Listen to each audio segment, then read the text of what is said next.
Hello everyone and welcome to Finspace. आप सभी का स्वागत है budget 2021 expectations and stock under focus series के 7th पार्ट में। एंड इस पार्ट में हम ऐसे सेक्टर पे बात करेंगे जो कि हमें लगता है इस यूनियन बजट में ये सेक्टर सबसे फोकस में रहेगा। एंड ये सेक्टर है हेल्थ केयर सेक्टर। एंड इस वीडियो में हम बात करेंगे कि क्या क्या एक्सपेक्टेशन हो सकती है हेल्थ केयर सेक्टर की इस बजट से एंड कौन कौन से स्टॉक्स फोकस में रहेंगे हमारे लिए। सो दोस्तों, अगर आपको अभी तक हमारी सीरीज पसंद आ रही है तो काइंडली हमारे इस चैनल को सब्सक्राइब करिए, इस वीडियो को लाइक करें एंड ये सीरीज अपने फैमिली एंड फ्रेंड्स के साथ भी शेयर करें। वीडियो स्टार्ट करने से पहले मैं आपको ये बता दूं कि ये वीडियो सिर्फ एजुकेशनल पर्पस के लिए। इस वीडियो में हम ना तो कोई रिकमेंडेशन या फिर टिप दे रहे हैं, सो आपके कोई भी इन्वेस्टमेंट डिसीजन के लिए हम रिस्पॉन्सिबल नहीं है। Now let's begin with the video.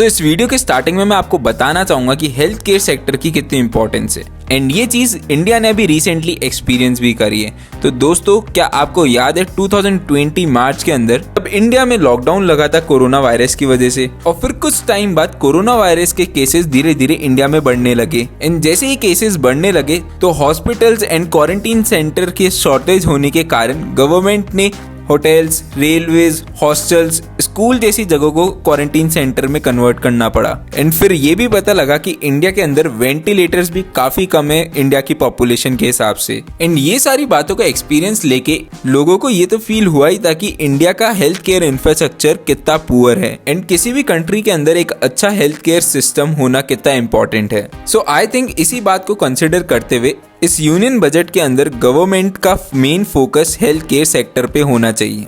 Even though last year भी गवर्नमेंट ने एक अच्छा अलोकेशन दिया था हेल्थ केयर सेक्टर को। अगर अपन नंबर्स की बात करें तो गवर्नमेंट ने 35,600 करोड़ अलोकेट करे थे न्यूट्रिशन रिलेटेड प्रोग्राम्स को एंड गवर्नमेंट ने इन टोटल 69,000 करोड़ अलोकेट करे थे हेल्थ सेक्टर को। एंड ऑल्सो गवर्नमेंट ने कई सारे इन्वेस्टमेंट्स भी करे, जैसे कि कई medical colleges and research centre बनाए। इवन गवर्नमेंट ने आयुर्वेदिक प्लांट्स की कल्टीवेशन को भी प्रमोट करा। एंड इवन इंडियन गवर्नमेंट को आयुर्वेदा पे बहुत भरोसा है एंड इसीलिए गवर्नमेंट आयुर्वेदा की स्टडी को भी इंकरेज कर रही है। एंड इवन कई पोटेंशियल कोविड-19 की ड्रग्स भी कई देशों में सप्लाई कर रही है इंडिया। सो अब हम बात करते हैं कि हम इस बजट के अंदर क्या क्या एक्सपेक्ट कर सकते हैं। So government research and development को प्रमोट कर रही है, इसीलिए हो सकता है section 35 AD of income tax के अंदर गवर्नमेंट रिसर्च एंड डेवलपमेंट के लिए जो टैक्स बेनिफिट मिलते हैं उसे बढ़ा दे। एंड इवन गवर्नमेंट ये भी चाहती है कि इंडिया में हर एक जने का मेडिकल इंश्योरेंस हुआ हो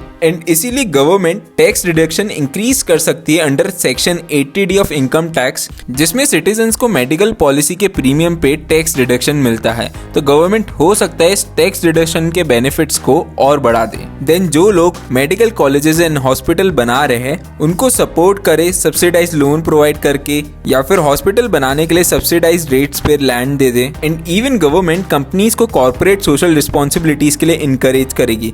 गवर्नमेंट हेल्थ केयर स्टार्टअप्स या फिर MSME को भी सपोर्ट कर सकती है। ऑल्सो गवर्नमेंट फॉरेन इन्वेस्टर्स को इनकरेज करे इंडिया में मेडिकल ड्रग्स मैन्युफैक्चर करने के लिए। एंड इवन कोविड-19 वैक्सीन को मैन्युफैक्चर एंड डिस्ट्रीब्यूट करने पे प्लान करेगी।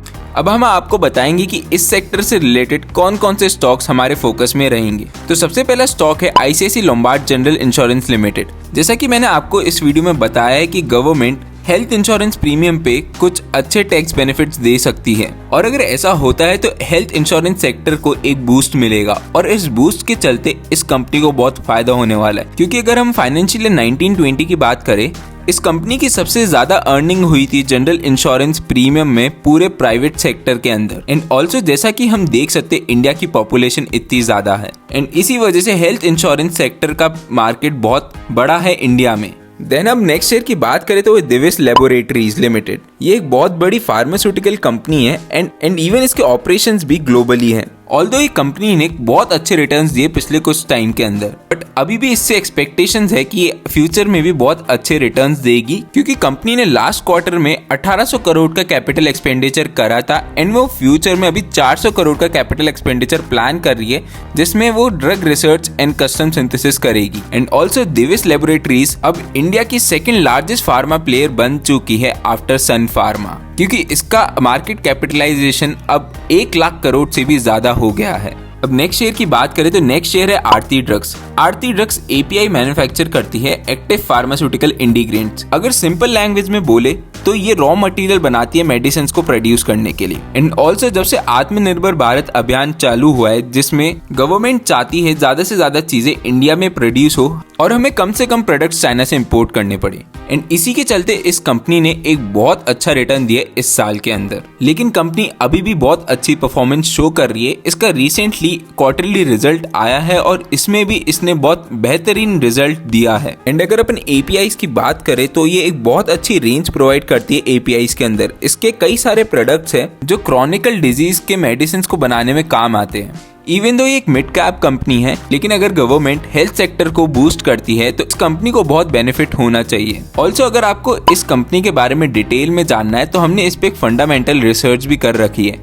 उस वीडियो की लिंक भी आई बटन एंड डिस्क्रिप्शन बॉक्स में है, तो आप उसे भी रेफर कर सकते हैं। अब जो नेक्स्ट शेयर है वो है अपोलो हॉस्पिटल्स। सो हमें ऐसा लगता है कि गवर्नमेंट चाहती है कि इंडिया में अभी और हॉस्पिटल्स की जरूरत है, और ऐसा एक्चुअली में रियलाइज भी हुआ है 2020 में। सो गवर्नमेंट हॉस्पिटल्स को कुछ स्पेशल सब्सिडीज भी प्रोवाइड कर सकती है या फिर हॉस्पिटल बनाने के अंदर कुछ बेनिफिट्स भी दे सकती है। और अगर ऐसा होता है तो इस कंपनी को भी काफी बेनिफिट्स मिलेंगे, क्योंकि अपोलो हॉस्पिटल्स फार्मा सेक्टर में एक बहुत बड़ी चेन है। इसके 71 हॉस्पिटल्स है जिसमें 12,000 बेड्स है, एंड इवन इनके पास 8,500 से ज्यादा डॉक्टर्स हैं। ऑल्सो कई डायग्नोस्टिक सेंटर्स भी। एंड पूरे इंडिया में नहीं बल्कि पूरे एशिया के अंदर ये सबसे बड़ा and most trusted hospital group है।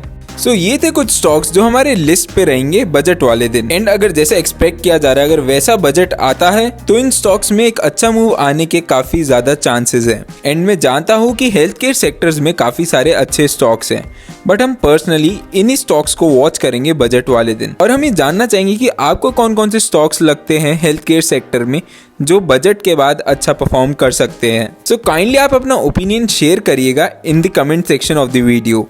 और अगर आपको ये वीडियो पसंद आई है तो आप इस वीडियो को लाइक जरूर करिए और अपने फ्रेंड्स एंड फैमिली के साथ शेयर करिएगा। एंड जो अब हमारी इस सीरीज की नेक्स्ट एंड लास्ट वीडियो आने वाली है वो है डिफेंस सेक्टर पे। सो अगर आपने अभी तक हमारा चैनल सब्सक्राइब नहीं कर रखा, kindly do subscribe to our channel, जिससे कि आपको जैसे ये वीडियो आए आपको नोटिफिकेशन मिल जाए। तो चलिए अब हम आपको इस सीरीज के नेक्स्ट पार्ट में मिलते हैं। Thank you so much.